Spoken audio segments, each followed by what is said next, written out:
Hey guys, we got the R36 here. R36?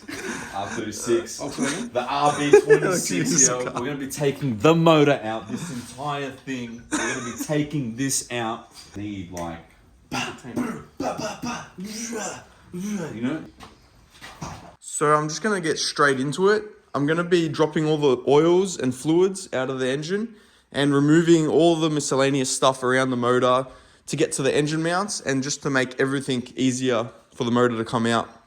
I'm going to put you guys on a time lapse, so you guys just sit back and enjoy. So now that I found what I was looking for, I'm shining a light on the dark that I was coming from. It never brought me down to my knees, where it wanted me to be. Turn on the love for myself, go on, see me for me. Now, as you just seen in the time lapse, I removed the front bumper and both guards. The reason I removed the guards is because I knew there was some rust in the top two corners where the bonnet hinges are. And it's actually a little bit worse than I thought on this side. There was fiberglass repair, and I basically just cleaned it all off. It looks pretty bad now, but it's nothing I can't fix. I know how to weld, so I'm going to obviously cut this whole section out here and remake it. It goes kind of up the windscreen a bit, just to the top here, but it's not actually too bad. I'm going to rush treat that really well. Now, I thought because of this, it would be really bad over here, but it's actually not bad at all, and there's no other rust as opposed to that section. The ABS module was leaking brake fluid, I don't know, maybe 10 years ago, and it's leaked down onto the chassis, and it's basically rusted this spot here. That's the worst of it. There's, what, 3 little holes here. So I'm thinking once I get the motor out, I'm going to maybe cut that section out and re-weld it, but I'll rust convert that as well. It has dripped down here as well and gone a bit on the chassis rail here. The bonnet hinge on this side, which isn't too bad either. Can't wait to repair it, make it all look nice. We need to make room for the crane to come in closer to the motor. I gotta take the fuel lines off as well.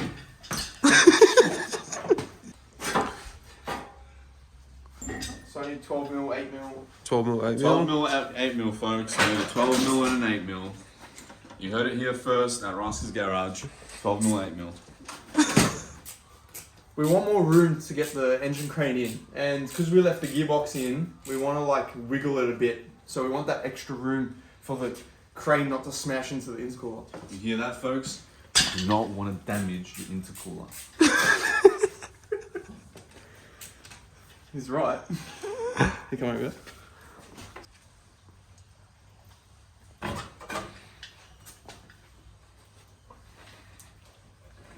This hasn't been off in years, eh? Why is it black on the inside, but silver on the outside? That's a good point. As they... No idea. Could be like that story. Paint.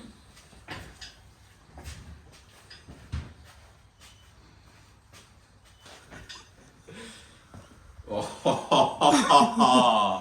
that is not what you want to see on your finger when you're sticking it into a hole, ladies and gentlemen. Alright, what are we doing? The motor.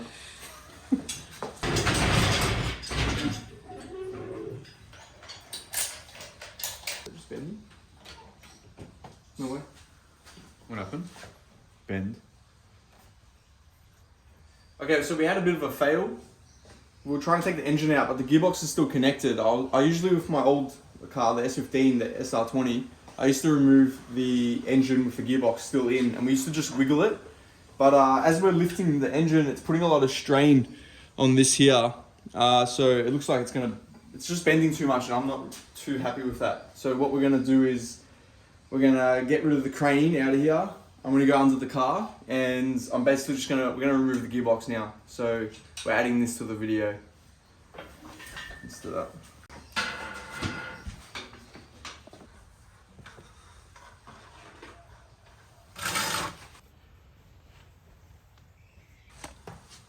Green. basically, we need to remove all this to get the gearbox out. Actually, like press. There we go.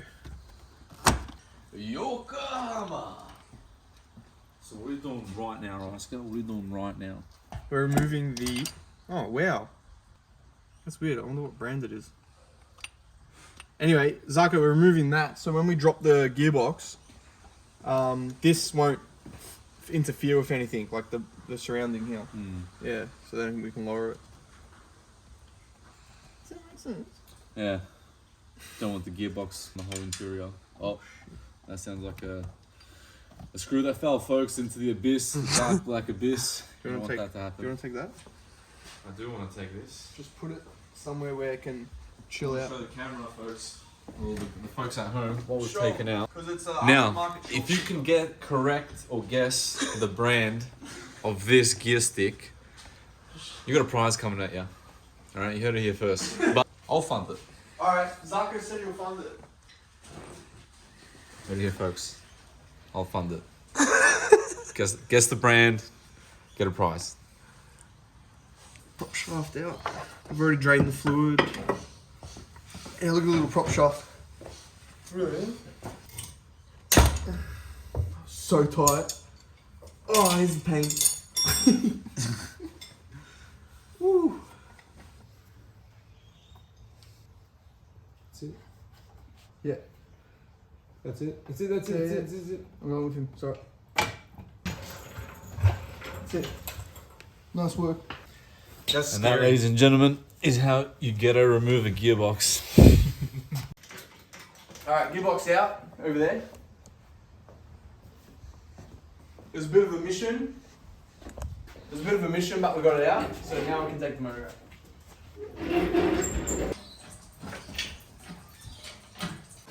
I can't focus, I can't forget. I've been thinking too much lately. I just need to clear my head. I just need to clear my head.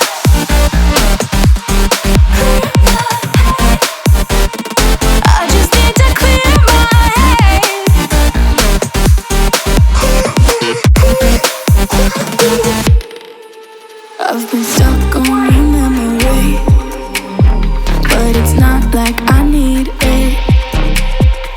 And we may have some history, but we don't have to repeat it. Okay guys, the motor is out after a bit of struggling. Check out the bay. Bit of rust in that corner, nothing too bad. But yeah, there she is. I was having a look. The clutch is actually stock, I'm pretty sure. But it did feel heavy, so that's why I was like, oh, it might have had a clutch in it or something. But it does look stock. The turbos, the front housings actually look very clean on them. So I was wondering if they're upgraded, but to me they look stock.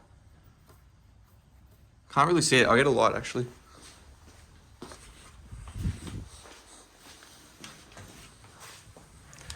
I don't know if you know about these GTR turbos. Is that aftermarket? Looks stock to me. Not too sure. I did notice there's new Welsh plugs on it. If you can see on the block, there's that one Welsh plug. But most of them look new. There's another one there. When I was driving the car, when I got it running and I took it around the block, I noticed the water temps were sitting at higher than normal, and I couldn't understand why. But now that I got the motor out, I noticed it actually does not have a thermostat in it. So that's probably the main culprit there. And tell me, Ryan, why is there no thermostat on this motor? Cool. I honestly don't know. I think back in the day they might have removed it. Thank you all so much for watching. I hope you enjoyed it. Stay tuned for the next few videos where I'll be probably pulling off the turbos or the intake manifold and just checking out the motor a bit more. Or maybe doing some rust repairs as well. But they'll be all in the next videos anyway. So yeah. Thank you so much for watching, and I'll see you guys later. You can tune a piano, but you can't tune a fish. Is that all? You can chew me.